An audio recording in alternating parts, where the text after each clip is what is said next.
எங்களை நேசிக்கிற நல்ல தந்தையே, தூதர்கள் உண்ணுகின்ற உணவினாலே எங்களை போஷிக்கிறீர். கர்த்தாவே, இந்த திருமறையின் வார்த்தைகளை நாங்கள் தியானிக்கும் போது இது அவ்வப்போது நீர் தூதர்களோடு பேசிக்கொண்டிருப்பவை என்பதை உணர வேண்டும். ஆண்டவரே, இது வெறும் மன்னாவை மட்டும் குறிப்பதில்லை. உம்முடைய வார்த்தை பரலோகத்திலே தூதர்களோடு நீர் பேசிக்கொண்டிருப்பதை குறிப்பவை. அதை இந்த உலகத்திலே நாங்கள் உட்கொள்ளும்படி எங்களுக்கு இதை தந்திருக்கிறீரே. நன்றியோடும் தாழ்மையோடும் இதை நாங்கள் தியானிக்க, இதை உட்கொண்டு பலனடைந்து எங்கள் பழைய மனுஷனை புறம்பே தள்ளிவிட்டு புதிய மனுஷனை உருவாக்கி கொள்ள, புத்துணர்ச்சியை பெற்றுக்கொள்ள, புதிய பலனை பெற்றுக்கொள்ள எங்களுக்கு அருள் தாரும். ஆண்டவர் இயேசு கிறிஸ்துவின் நாமத்திலே தாழ்மையோடு வேண்டிக் கொள்கின்றோம் நல்ல பிதாவே, ஆமேன். அமருங்கள். நம்முடைய தியானத்திற்காக நாம் மாறி மாறி வாசித்த சங்கீதம் 146 அதன் 5ஆம் வசனத்தை வாசியுங்கள். 146 5.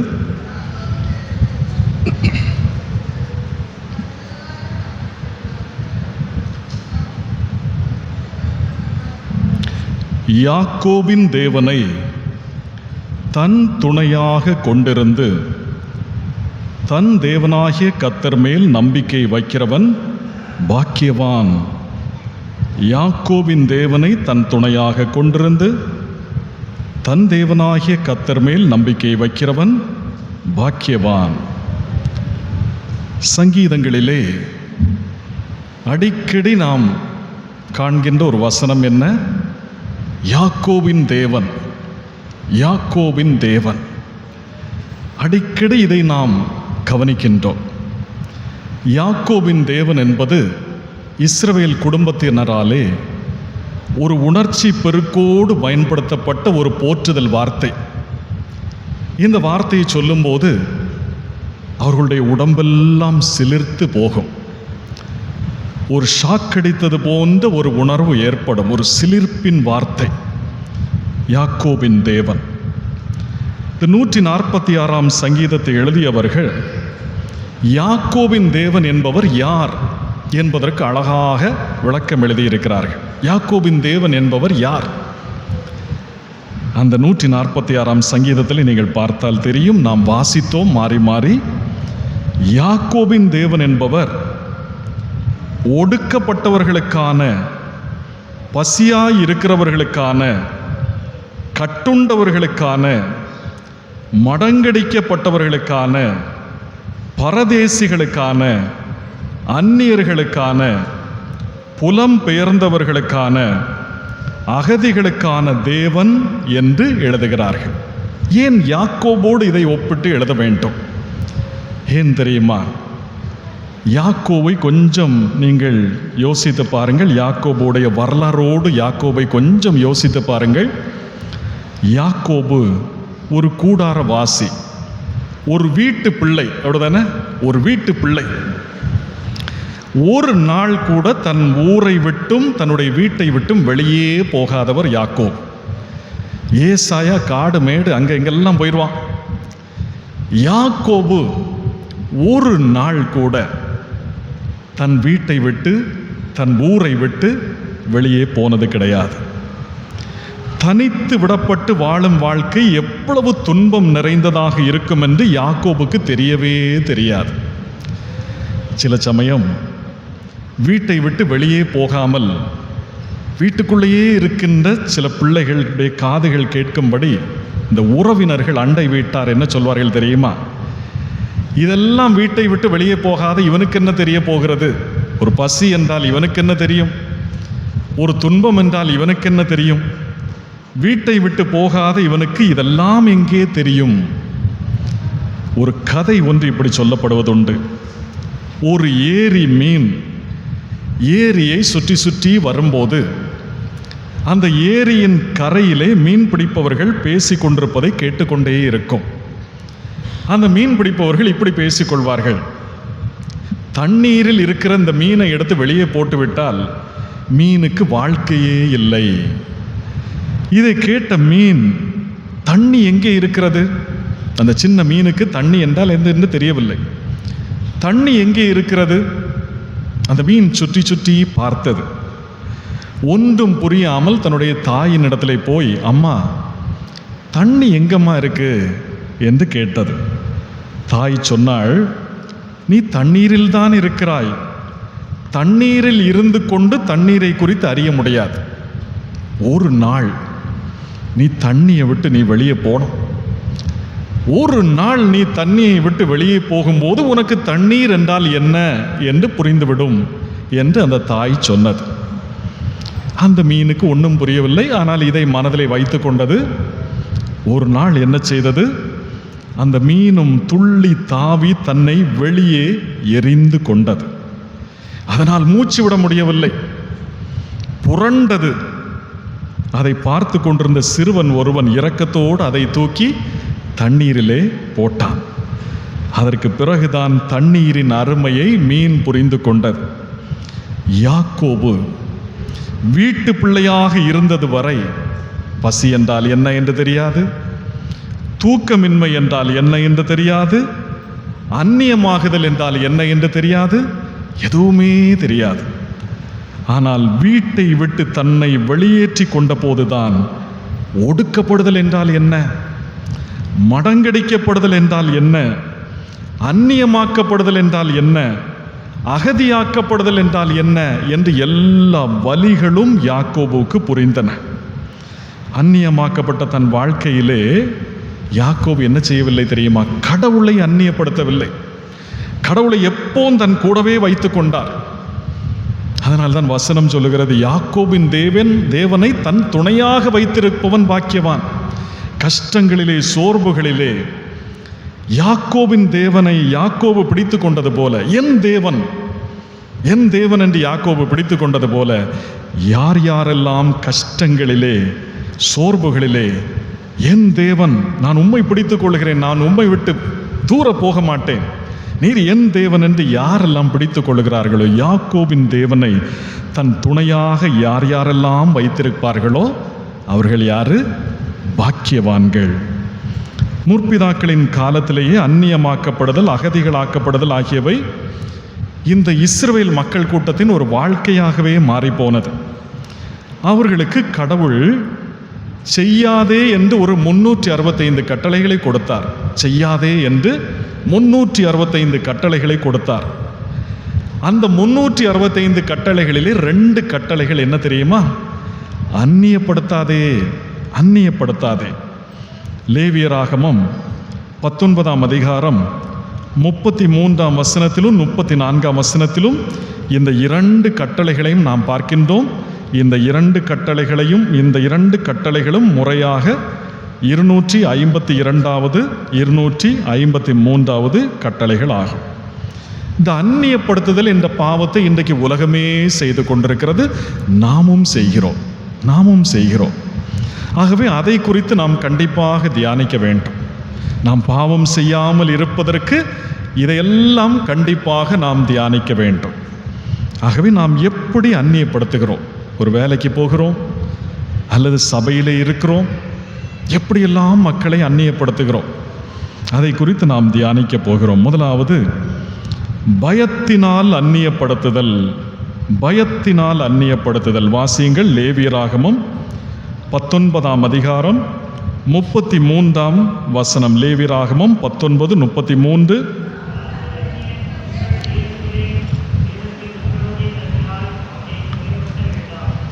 யாதொரு அந்நியன் உங்கள் தேசத்தில் உங்களோட தங்கினால் அவனை சிறுமைப்படுத்த வேண்டாம். அந்நியப்படுத்துதலை கர்த்தர் எப்படி காண்கிறார்? சிறுமைப்படுத்துதலாக காண்கிறார். எப்போது ஒரு மனிதனை அந்நியப்படுத்துகிறார்கள் என்றால், அவனை பார்த்து ஒரு பயம்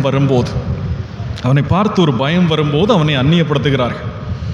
கூட்டமாக சேர்ந்து அவனை அந்நியப்படுத்துகிறார்கள்.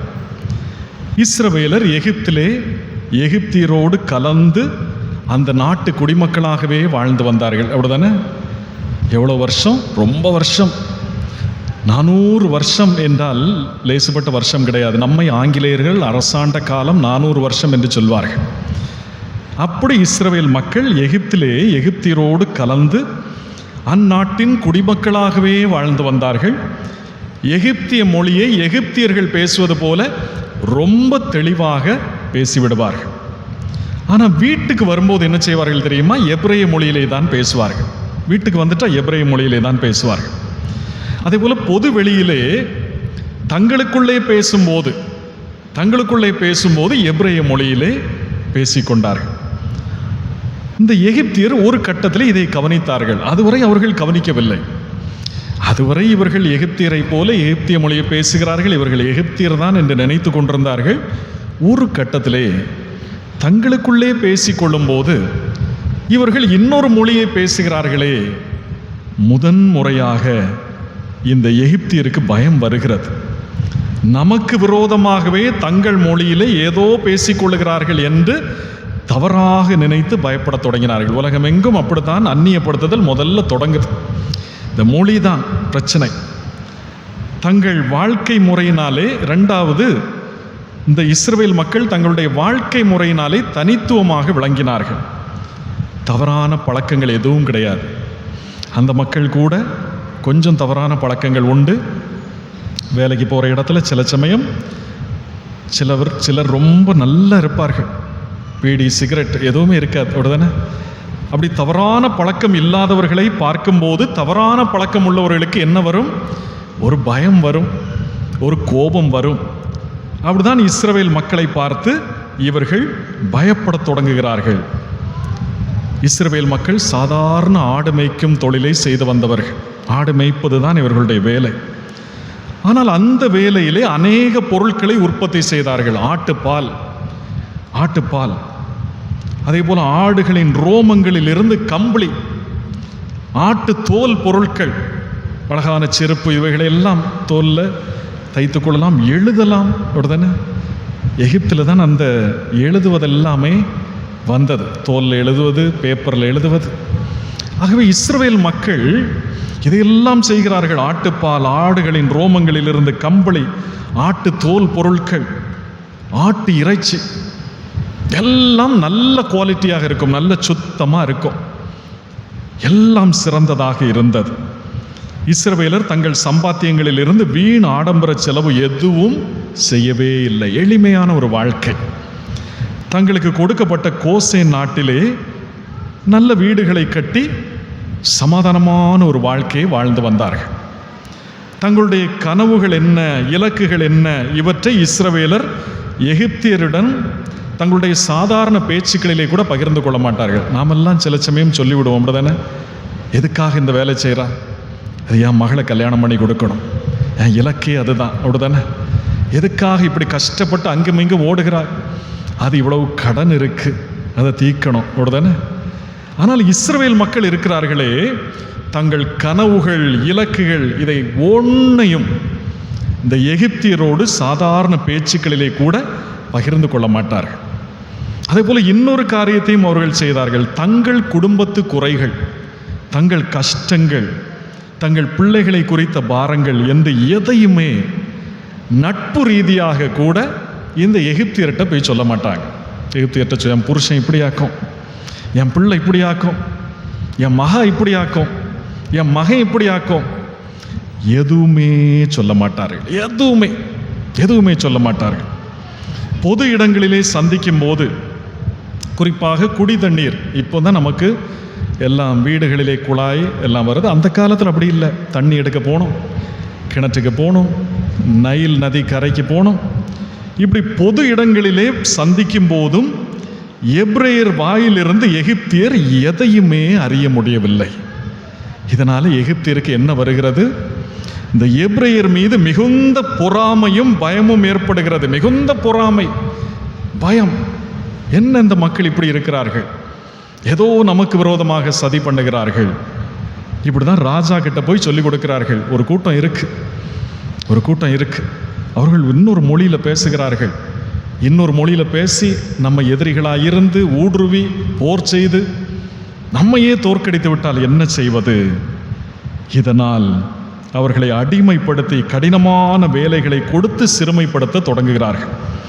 கடினமான பேச்சுக்களை ஏச்சுக்களாக அவர்கள் மீது வீசுகிறார்கள். இவைகளினாலே இஸ்ரவேலர் சோர்ந்து போனாலும் எகிப்தியரை விட செயலிலே சிறந்தவர்களாகத்தான் இருந்தார்கள். ஒரு நாள் கூட அரை குறையாக எந்த வேலையும் அவர்கள் போட்டுவிட்டு போக மாட்டார்கள். அது அவர்களுடைய இயல்பு. செங்கல் அறுக்கணுமா, பிசைந்த அந்த மணலை வைத்து எப்படியும் செங்கலை சுட்டு விடுவார்கள். ஒரு நாள் கூட அரை குறையாக எதுவும் கிடக்காது. எல்லா செயல்களிலும் அவர்கள் சிறந்தே இருந்தார்கள்.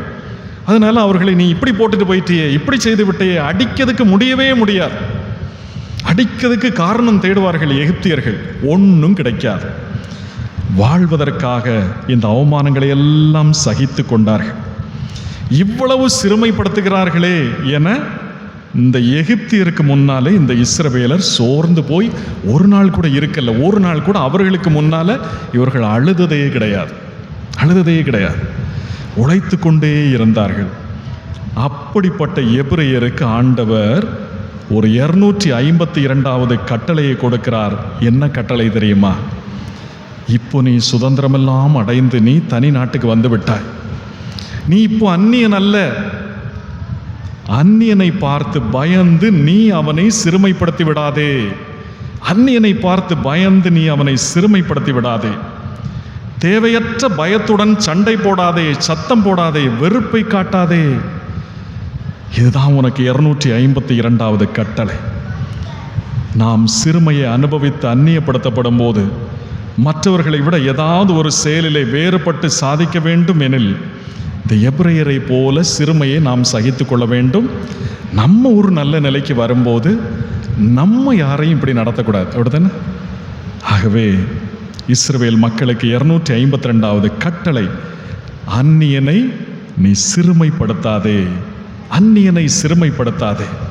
பயத்தினாலே அந்நியனை சிறுமைப்படுத்தாதே. ஆகவே அந்நியப்படுத்துதல் எப்படி நடக்கிறது?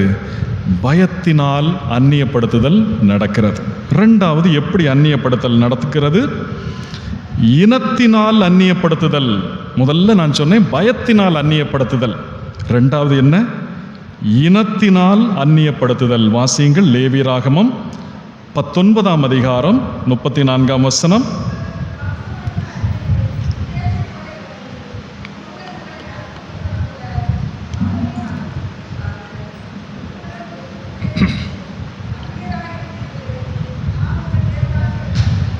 உங்களிடத்தில் வாசம் பண்ணுகிற அந்நியனை சுதேசி போல எண்ணி நீங்கள் உங்களில் அன்பு கூறுகிறது போல அவனிலும் அன்பு கூறுவீர்களாக. நீங்களும் எகிப்து தேசத்தில் அந்நியராயிருந்தீர்களே, நான் உங்கள் தேவனாகிய கர்த்தர். கடவுள் எபிரெயருக்கு செய்யாதீர்கள் என்று கொடுத்த 253வது கட்டளை என்ன? அந்நியரை இன உணர்வினால் அந்நியப்படுத்தாதீர்கள். அந்நியரை இன உணர்வினால் அந்நியப்படுத்தாதீர்கள். இந்த கட்டளையை அவர்களுக்கு கொடுக்கும்போது இதுதான் உங்கள் தேசிய மனசாட்சியாக இருக்க வேண்டும் என்று கொடுக்கப்பட்டதாக சொல்வார்கள். இதுதான் உங்கள் தேசிய மனசாட்சி. உங்கள் தேசிய மனசாட்சி இதுதான். அந்நியரை நீங்கள் இனம் அடிப்படையில் நீங்கள் சிறுமைப்படுத்தக்கூடாது, அந்நியப்படுத்தக்கூடாது.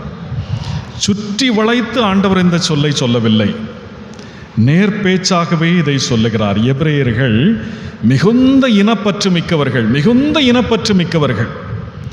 அது பாடமாகவே தலைமுறையாக அவர்களுக்கு கற்றுக் கொடுக்கப்பட்டது. ஸ்கூல்ல பாடமாக அது கற்றுக் கொடுக்கப்பட்டது. வரலாறெல்லாம் அவர்களுக்கு கற்றுக் கொடுக்கப்பட்டது. தங்கள் பிள்ளைகள் வேலைக்காகவோ படிப்பிற்காகவோ பிற நாடுகளுக்கு போவதை அவர்கள் ஆதரிப்பதே இல்லை. என்னைக்கும் நீங்கள் பார்க்கலாம், இஸ்ரவேல் பிள்ளைகள் அங்கே போய் படித்து இங்கே போய் படித்து ஒன்றும் நீங்கள் பார்க்க முடியாது. ஜப்பானுக்கு போய் படித்தது, இந்தியாவுக்கு வந்து படித்தது, லண்டனுக்கு போய் படித்தது, அமெரிக்காவுக்கு போய் படித்தது பார்க்கவே முடியாது. தங்கள் பிள்ளைகள் வேலைக்காகவோ படிப்பிற்காகவோ பிற நாடுகளுக்கு போவதை அவர்கள் ஆதரிப்பதே இல்லை. நாம் இனப்பற்றோடு இருப்பதினாலே தான் நம்முடைய தாய்மொழியை மறக்கவில்லை. நாம் இனப்பற்றோடு இருப்பதால் தான் நம்முடைய சொந்தங்கள் நம்மை விட்டு போகவில்லை. உனக்கு உங்கள் அம்மா யாருன்னு தெரியும், மாமி யாருன்னு தெரியும், அப்படி தானே? இதெல்லாம் தெரியுதுன்னா என்ன காரணம்? நீ உள்ளேயே இனப்பற்றோடு வாழ்கிறாய். இனப்பற்றோடு இருப்பதனாலே எல்லா சொந்தங்களையும் உனக்கு தெரியும். எனவே இனப்பற்று மிக முக்கியம் என்று தங்கள் பிள்ளைகளுக்கு கற்றுக் கொடுத்தார்கள். மொர்தெகாய் காலத்திலே கொஞ்சம் கஷ்டம் வருகிறது. மொர்தெகாய் காலத்திலே பெர்சிய பிரதம மந்திரி ஆமானின் அடக்குமுறை செயல்களினாலே இந்த இனப்பற்று இன்னமும் வலுப்பட்டது. நாம் அந்நியர்களால் அடிக்கடி பிரிக்கப்படுகிறவர்கள், போரினாலே சிதறடிக்கப்படுகிறவர்கள். நாம் பாதிக்கப்படாமல் இருக்க வேண்டும் என்றால் நாம் சேர்ந்தே இருக்க வேண்டும் என்னும் நோக்கத்திலே யூத சமுதாயம் செயல்பட்டு பிற மனிதரை தங்களை விட்டு அந்நியப்படுத்தி விடுவார்கள். நம்ம தான் சேர்ந்திருக்கணும். யாரையும் நம்ம கூட சேர்க்கக்கூடாது, அப்படிதானே? யாரையும் நம்ம கூட சேர்க்கக்கூடாது. அதே போல யூத இன மக்கள் உலகத்தில் எங்காவது துன்பப்படுவது தெரிந்தால் அவர்களை உடனே மீட்பதற்கு நடவடிக்கை எடுத்து விடுவார்கள். இப்படிதான் இந்த வருஷம் மணிப்பூரிலே மனாசே கோத்திரத்தார் சிலர் இருக்கிறார்கள் என்று கேள்விப்படுகிறார்கள். மணிப்பூரிலே எந்த கோத்திரம்? மனாசே கோத்திரம். மனாசே கோத்திரத்திலே ஒரு 250 பேர் இருப்பதை கேள்விப்படுகிறார்கள். அதை அறிந்து கொண்ட இஸ்ரவேல் அரசு என்ன செய்தது தெரியுமா? ஆபரேஷன் விங்ஸ் ஆஃப் டான் என்ற பெயரிலே நடவடிக்கை எடுத்து 250 பேரையும் இஸ்ரவேல் நாட்டுக்கு கொண்டு போய்விட்டார்கள். தங்கள் நாட்டவர்கள் எங்கும் அடிமைகளாக கஷ்டப்படுவதை, அடிபடுவதை, துன்பப்படுவதை அவர்கள் விரும்புவதே இல்லை. ஆனால் இந்த இன உணர்வு கொஞ்சம் கொஞ்சமாக என்ன ஆகிவிட்டது என்றால் இன பெருமிதம் என்று ஆகிவிட்டது. இன உணர்வு எல்லாருக்கும் இருக்கலாம். எது வரக்கூடாது? இன பெருமிதம் வரக்கூடாது. ஆரம்பத்திலே இருந்த இந்த இன உணர்வு இன பெருமிதம் என்று மாறிவிட்டது. இது ஆண்டவர் விரும்பாத ஒரு பண்பாட்டு கட்டமைப்பு. யூதர்கள் தங்களது பழைய வரலாற்று நினைவுகளிலே ஆழ புதைந்து கொண்டு அவர்கள் செய்த அந்நியப்படுத்துதல் தீமைகள் என்ன தெரியுமா? அந்நியர்களை வேரோடு அழித்து விட வேண்டும். அந்நியர்களை வேரோடு அழிப்பதை இந்த இஸ்ரவேலர் என்ன சொன்னார்கள் என்றால் சமூக சுத்தம் என்று பெயர் போட்டார்கள். சமூக சுத்தம்.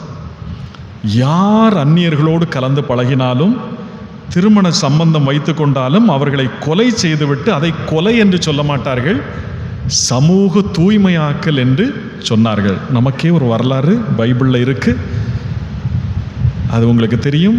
எப்ராஹிம் தேசத்தானாகிய ஒருவன் என்று அது வரும்.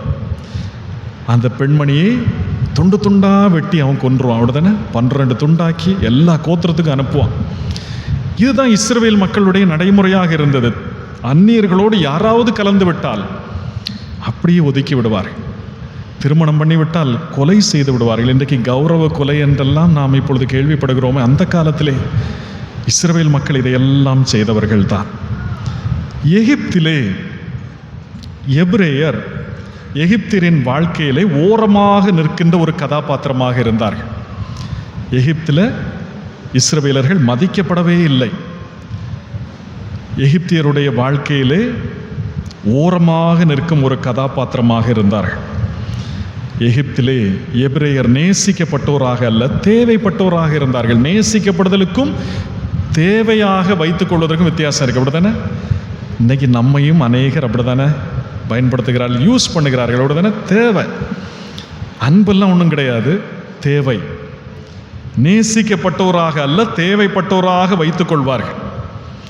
வேண்டியவர்களாக அல்ல. வேண்டியவர்கள் என்றால் ஒரு நாள் சுகவீனப்பட்டு காணவில்லை என்றாலும் தேடுவார்கள்.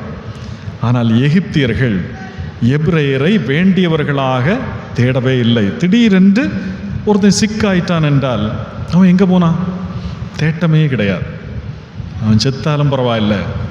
அந்த ஒரு வகையிலே எகிப்தியருடைய வாழ்க்கையிலே ஓரமாக நிற்கிற ஒரு கதாபாத்திரம்தான் இந்த எபிரேயர். நல்ல வேலை செய்வார்கள். நல்ல வேலை செய்துட்டு ஏதாவது பாராட்டு கிடைக்குமா என்று காத்திருப்பார்கள். இந்த விற்பனை செய்பவரிடம் பெரும் தொகையை செலுத்திவிட்டு மீதமுள்ள சில்லறைக்காக காத்திருப்பவனை போல அன்போடு இந்த எகிப்தியருக்கு உழைப்பை கொடுத்துவிட்டு கொஞ்சமாவது அவர்களிடமிருந்து அன்பு கிடைக்காதா? அப்படி அந்த இஸ்ரவேலர் காத்திருப்பார்கள். ஒண்ணுமே கிடைக்காது, ஒண்ணுமே கிடைக்காது. இப்போ தங்கள் சொந்த நாட்டிலே தங்களிடம் வேலை செய்த அந்நியர்களையும் இஸ்ரவேலர் எகிப்தியர் தங்களை நடத்துவது போல நடத்த தொடங்கினார்கள். எகிப்தியர் எப்படியெல்லாம் நடத்தினார்கள். அவன் பாம்போல பார்ப்பான், அந்த அந்நியன் பாம்போல பார்ப்பான். வேலை செய்துட்டு ஒரு பாராட்டு கிடைக்குமா, ஒரு கப்பு காப்பி கிடைக்குமா, ஒரு தண்ணி கிடைக்குமா, அந்த அந்நியன் பார்ப்பான். இப்படி அந்நியர்களை அவர்கள் நடத்தின போது அவர்களிடம் ஆண்டவர் என்ன செய்தார் தெரியுமா? இது தவறு அல்லவா என்று சுட்டி காட்டினார். அப்போ இந்த இஸ்ரவேலர் என்ன சொன்னார்கள் தெரியுமா? நாங்களும் எகிப்தியராலே இப்படித்தானே நடத்தப்பட்டோம். அப்போ ஆண்டவர் அவர்களிடம் சொன்னார், நீங்க எகிப்தியரை போல நடந்து கொள்ளக்கூடாது. அவர்கள் பாதித்தவர்கள், நீங்கள் பாதிக்கப்பட்டவர்கள். நீங்கள் அந்நியரை பரதேசி போல அல்ல, சுதேசியாக, உங்களுடைய சொந்த நாட்டவனாக ஏற்றுக்கொள்ள வேண்டும். அந்நியனாக அல்ல, உங்கள் சகோதரனாக நடத்த வேண்டும் என்று இந்த 253வது கட்டளையை கொடுக்கிறார். உலகத்தில் மிகப்பெரிய அவமானம் என்ன தெரியுமா? கத்தியால் குத்துவதனாலோ வாளால் வெட்டப்படுவதனாலோ வருவதல்ல, மாறாக ஒரு குடும்ப தலைவன் தனக்கு பிள்ளைகளோடு அவன் தன்னுடைய எஜமானிடத்தில் நிற்கிறான் என்று சொல்லி வைத்துக் கொள்ளுங்கள். ஒரு பொது வெளியிலே ஒரு குடும்ப தலைவன் தன்னுடைய மூத்த பிள்ளை, 2வது பிள்ளை, 3வது பிள்ளை, 4வது பிள்ளை, தன்னுடைய மனைவி எல்லாரோடும் நிற்கும் போது இந்த மனைவி சொல்வாள், இந்த பிள்ளைகள் எல்லாம் சொல்லும், அண்ணா பாருங்க உங்க ஓனர் வரார், உங்க எஜமான் வருகிறார். அப்போ இவனும் எஜமான் என்னை பார்த்து பேசுவார் என்று கம்பீரமாக நிற்பான். அந்த எஜமான் கண்டு கொள்ளாமல் போய்விடுவான். அது பெரிய அவமானமாகிவிடும், அவனுடைய கம்பீரமே போய்விடும். ஒரு அந்நியன் தன் பிள்ளைகள் முன்னாலே அடைகின்ற ஒரு அவமானம் இருக்கிறதே, இதுக்கு கத்தியால குத்தி இருக்கலாமே, இதுக்கு ஒரு அடி தந்திருக்கலாமே, அவனுடைய கம்பீரம் எல்லாம் போய்விடும். இந்த ஆதிக்க எகிப்தியர் எபிரேயருக்கு இப்படிதான் செய்தார்கள். ஆண்டவர் சொன்னார், இந்த பாவத்தை நீ செய்து விடாதே, இந்த பாவத்தை நீ செய்து விடாதே என்று 253வது கட்டளையாக கொடுத்து ஆண்டவர் எச்சரிக்கிறார். ஆகவே எப்படியெல்லாம் அந்நியப்படுத்துகிறார்கள்? பயத்தினால் அந்நியப்படுத்துகிறார்கள், இனத்தினால் அந்நியப்படுத்துகிறார்கள், கடைசியாக பணத்தினால் அந்நியப்படுத்துகிறார்கள். பணத்தினால் அந்நியப்படுத்துகிறார்கள். வாசியுங்கள், லூக்கா 10ஆம் அதிகாரம் 3 வசனங்களை நீங்கள் வாசிக்க வேண்டும். 3 பேர் கணக்கு பண்ணிக்கொள்ளுங்கள். லூக்கா 10, 30, 31, 32.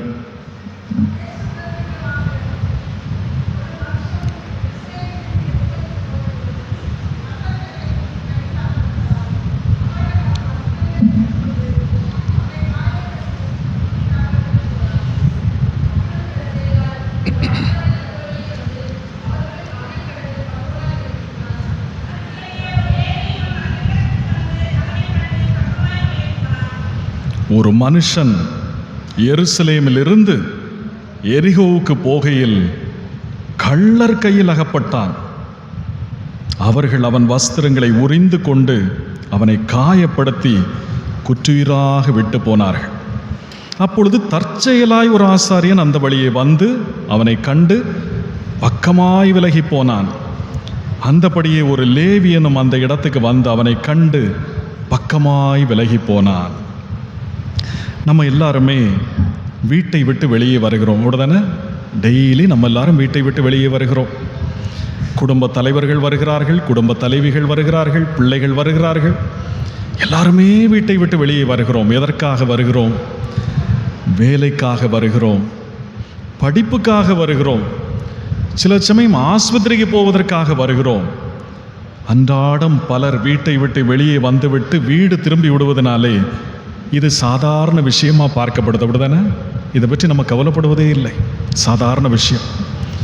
ஆனால் பலருக்கு வீடு திரும்ப முடியவில்லை. இதை நம்ம யோசிக்கிறோமா? பலருக்கு வீடு திரும்ப முடியவில்லை, மரணமடைந்து விடுகிறார்கள். அல்லது கொலை செய்யப்பட்டு விடுகிறார்கள். அநேகருக்கு சொந்த ஊருக்கு திரும்ப முடியவில்லை, அநேகருக்கு சொந்த நாட்டுக்கு திரும்ப முடியவில்லை. அப்படி ஒரு கதையை தான் ஆண்டவர் சொல்லுகிறார். லூக்கா 10:25-37 வரை உள்ள பகுதியிலே அப்படி ஒரு மனிதனின் கதையை சொல்லுகிறார். அவனுக்கு வீடு திரும்ப முடியவில்லை.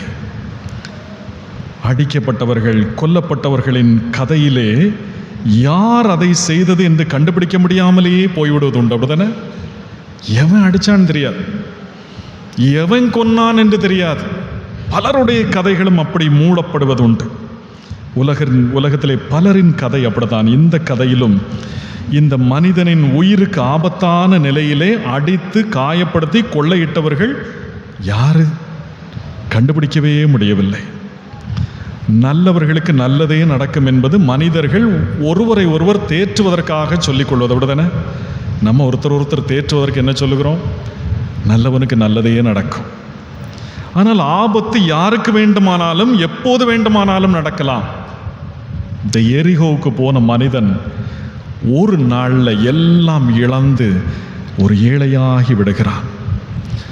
அவனுடைய வஸ்திரம் கூட உரியப்பட்டு ஏழையாக குற்றுயிரும் குலையுயிருமாக கிடந்தபடியினாலே அந்த வழியாக போன பெரிய மனிதர்கள் எல்லாரும் அவனை புறக்கணிக்கிறார்கள். அப்படிதானே? எல்லா பெரிய மனிதர்களும் அவனை புறக்கணிக்கிறார்கள். ஏன் புறக்கணிக்கிறார்கள்? அவன்கிட்ட ஒன்றும் கிடையாது, அவன்கிட்ட ஒன்றும் கிடையாது. பணம் இருப்பவனுக்கு எல்லாரும் சொந்தக்காரர்கள். அப்படிதானே? பணம் இருப்பவனுக்கு எல்லாரும் சொந்தக்காரர்கள். பணம் இல்லை என்றால் சொந்த குடும்பத்தில் கூட நம்ம அந்நியர் தான். அப்படிதானே? மருமகா பேச மாட்டா, மாமியார் பேச மாட்டா. அப்படிதானே? இதானே நடக்கிறது. தற்போதைய அமெரிக்க துணை அதிபர் ஜேடி வான்ஸ், அவருடைய மனைவி உஷா வான்ஸ், அந்த பெண்மணி ஆந்திரா மாநிலத்தை சேர்ந்தவர்கள். கொஞ்ச நாளைக்கு முன்னால் இந்திய நாட்டுக்கு வந்தபோது அந்த உஷா வான்ஸ் சொன்னார்கள், இந்திய பிரதமரை என்னுடைய பிள்ளைகள் தாத்தா என்று ஓடி போய் கட்டிப்பிடித்து கொண்டார்கள். எப்படி? தாத்தா. உங்களுக்கும் எனக்கும் பணம் இருந்தால் எல்லாரும் எப்படி வந்து கட்டிப்பிடித்துக் கொள்வார்கள்? தாத்தா, மாமா, அப்படிதானே? சித்தப்பா, கட்டி பிடித்துக் கொள்வார்கள். பணம் இல்லாவிட்டால் உறவுகளின் பிள்ளைகள் என்ன சொல்வார்கள்? நம்ம பேர பிள்ளைகளே நம்ம என்ன சொல்லுவோம்? நொண்டி தாத்தா போறார், போல நொண்டி தாத்தா. அப்படிதானே? இதானே சொல்வார்கள், இதானே சொல்வார்கள். பணம் இல்லாவிட்டால் நம்முடைய பர்சனல் சர்க்கிள், நம்முடைய க்ளோஸ் சர்க்கிள், நம்முடைய ப்ரொஃபஷனல் சர்க்கிள், சோஷியல் சர்க்கிள் எல்லாமே நம்மை ஒதுக்கிவிடும். நம்ம முன்னாலே கேட்பார்கள், டீ குடிக்க போமா? அவனும் அண்ணா அப்படி கமர்ந்துருக்கானே, அவனையும் கூடுமா? அவனை கூப்பிட்டு என்ன ஏதாவது செலவழிப்பானா? 5 பைசா இறக்குவானா? அப்படிதானே? அவன் என்னத்துக்கு கூடணும்? வா நம்ம போவோம். அவன் பார்க்காண்டே, பார்த்தா நீ பார்க்காம வா. அப்படிதானே? பணம் இல்லாவிட்டால் தூரமாக சென்று விடுவார்கள், தூரமாக சென்று விடுவார்கள். புதிதாக கார் வாங்கி ஒரு மனிதனிடத்தில் அவன் சொன்னான், ஒரு மனிதன் புதுசாக கார் வாங்கினான். அவன்கிட்ட அவன் ஃப்ரெண்டு சொன்னான், ஏய் நல்ல கார் வாங்கிட்ட. என்ன காரு? ஆடி காரு, ஓடி காரு, என்னெல்லாமும் இருக்குல்ல. ஏய் நீ கார் வாங்கியாச்சு, இனி நீ இந்த சும்மா அந்த மேலே பிறவுல தெருவில் எல்லாம் போகக்கூடாது. வெளியே எங்கேயாவது நிறுத்தி வைத்து விடு. அப்படிதானே? வெளியே எங்கேயாவது நிறுத்தி வச்சிரு. ஒருவேளை ஊருக்குள்ளே போனால் கண்ணாடியை உயர்த்திரு. ஒருத்தனையும் பார்க்கக்கூடாது, ஒருத்தனும் ஒன்றை பார்க்கக்கூடாது, ஒருத்தனையும் நீ பார்க்கக்கூடாது. நீ கார் வாங்கி விட்டதுனால நீ இனி போகிற இடத்துல எல்லாம் நீ மாற்றமாக இருக்க வேண்டும். சாதாரண மனுஷன்ட்ட பழகிறாத. இதுக்கு முன்னால் அதிலிருந்து நீ டீ குடிச்சிட்டு இருந்திருப்பா, இப்போ இனி எல்லாம் அங்கெல்லாம் போகக்கூடாது. நல்ல பெரிய ஹோட்டலுக்கு போ, ஆரிய பவனுக்கு போ, ஆராத பவனுக்கு போ. அப்படிதானே? அங்கெல்லாம் போய் தான் நீ டீ குடிக்கணும். லோக்கல் கடைக்கு போகாத, லோக்கல் கடைக்கு போகாத. ஸ்டாண்டர்டாக இரு. பணம் நாம் வாழும் வாழ்க்கையின் வடிவத்தையே மாற்றிவிடும். நாம் மதிக்காதவர்களை நோக்கி பார்க்க கூட அது விடாது. அப்படிதானே? இந்த பணத்தினாலே அந்நியமாக்கப்பட்டோர் ஏராளம். பணம் நமக்கு அவ்வளோ சுதந்திரத்தை தந்துடும். பணம் வந்துட்டுன்னு வைங்களேன், எந்த உறவுகளும் வேண்டாம், அம்மா வேண்டாம், அப்பா வேண்டாம், பணம் இருக்கு என்னை காப்பாற்ற. பணம் தருகிற சுதந்திரம் பல மனிதர்களையும் தேவையற்றோர் என்று தூக்கி எறிய வைக்கிறது.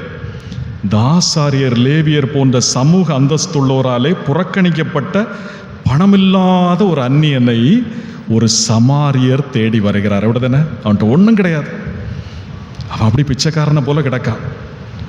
அந்த அடிபட்டவனை ஒரு சமாரியர் தேடி வருகிறார்.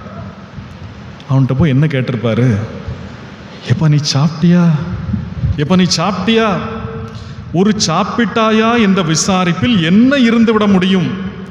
யாரும் நம்மகிட்ட வந்து சாப்பிட்டியான்னு கேட்காததுனால நம்ம சாப்பிடாம இருக்க போறதில்லை. அப்படிதானே? கேட்கவில்லை என்றாலும் சாப்பிடுவோம். ஆனால் தானாக வந்து அக்கறை கொள்ளும் சமாரியனிடம் இருந்த அன்பான உபசரணை உறவு, இந்த உறவுகளற்று பணமற்று போனவனுடைய ஏக்க பசியெல்லாம் தீர்த்துட்டு, நான் இப்படி எனக்கு ஒன்றும் இல்லையே, அவனுடைய ஏக்க பசியெல்லாம் அது தீர்த்து விட்டது. அதோடு அந்த சமாரியன் என்ன சொல்லுகிறான் தெரியுமா? பணமில்லாத அவனுக்கு பணம் தேவைப்பட்ட நான் கொடுப்பேன். அப்படிதானே? 35ஆம் வசனத்தில் பாருங்க, மறுநாளிலே தான் புறப்படும் போது 2 பணத்தை எடுத்து சத்திரத்தான் கையில் கொடுத்து, நீ இவனை விசாரித்துக்கொள், நீ இவனை விசாரித்துக்கொள், அதிகமாய் ஏதாகிலும் இவனுக்காக செலவழிந்தால் நான் திரும்பி வரும்போது அதை உனக்கு தருவேன். பணம் இல்லை என்று அவனை விட்டுறாத, நான் உனக்கு தருவேன், நான் உனக்கு தருவேன். அது இல்லை என்று அவனை அந்நியப்படுத்தி விடாதே என்று சத்திரக்காரனிடம் சமாரியன் சொன்னது இருக்கிறதே, மிகப்பெரிய கரிசனை. அப்படிதானே? மிகப்பெரிய கரிசனை. இந்த காலை வேளையிலே அந்நியப்படுத்துதல் மிகப்பெரிய பாவம், மிகப்பெரிய பாவம். சிலரை தவறாக புரிந்து கொண்டு அந்நியப்படுத்துகிறோம், சிலரை புரிந்து கொள்ளாமலேயே அந்நியப்படுத்துகிறோம். சாப்பிட்ட பிறகு காலியான சாப்பாடு தட்டை என்ன சொல்கிறோம்? எச்சி பிளேட் அழுக்கு. அப்படிதானே? அதே போல நாம் பலரிடம் பலனை அனுபவித்து விட்டு அந்நியப்படுத்தி விடுகிறோம். ஆள் தெரியாமல் ஃபோனில் மாறி பேசினாலும் மறுமுனையிலே நாம் யார் என்று குரலின் மூலமாக கண்டுபிடித்தவர்கள் கூட என்ன சொல்லிவிடுவார்கள்? Wrong number. அப்படிதானே? என்ன சொல்லலாம்? நீங்கள் வேற யாரையோ கூப்பிட்டுக்கிறதுக்கு என்னை கூப்பிட்டு விட்டுவீர்கள், நான் இன்னாராக்கும் என்று சொல்லலாம். நம்முடைய குரலை கண்டுபிடித்த பிறகும் ராங் நம்பர் என்று அந்நியப்படுத்துகிறவர்கள் உண்டு. ஆனால் ஆண்டவர் அந்நியப்படுபவர் அல்லர், அந்யோன்யப்படுபவர், அந்யோன்யப்படுபவர். சங்கீதம் 147, 19, 20 ஆகிய வசனங்கள் என்ன சொல்லுதென்றால், யாக்கோபுக்கு தம்முடைய வசனங்களையும் இஸ்ரவேலுக்கு தமது பிரமாணங்களையும் நியாயங்களையும் அறிவிக்கிறார். அவர் வேறே எந்த ஜாதிக்கும் இப்படி செய்ததில்லை. ஆண்டவர் நமக்கு தம்முடைய வசனங்களையும் தம்முடைய பிரமாணங்களையும் தம்முடைய நியாயங்களையும் அறிவிக்கிறார். அந்நியப்படுத்தாதே, இப்படி இருக்காதே, இப்படி செய்யாதே, இது நியாயமில்லை, அதையெல்லாம் நமக்கு சொல்லி தருகிறார். அதையெல்லாம் கேட்டு நாம் நடக்கும்போது யாக்கோபின் தேவன் நம்மை ஆசீர்வதிப்பவர். அந்நியனாக கஷ்டப்பட்ட யாக்கோபை ஆண்டவர் எவ்வளவு ஆசீர்வதித்தார், அதுபோல நம்மை ஆசீர்வதிப்பவர். ஆகவே அந்நியப்படுத்துதல் என்ற பாவத்தை நம்ம ஒருபோதும் பயத்தினாலோ இனத்தினாலோ பணத்தினாலோ யாருக்கும் செய்யக்கூடாது.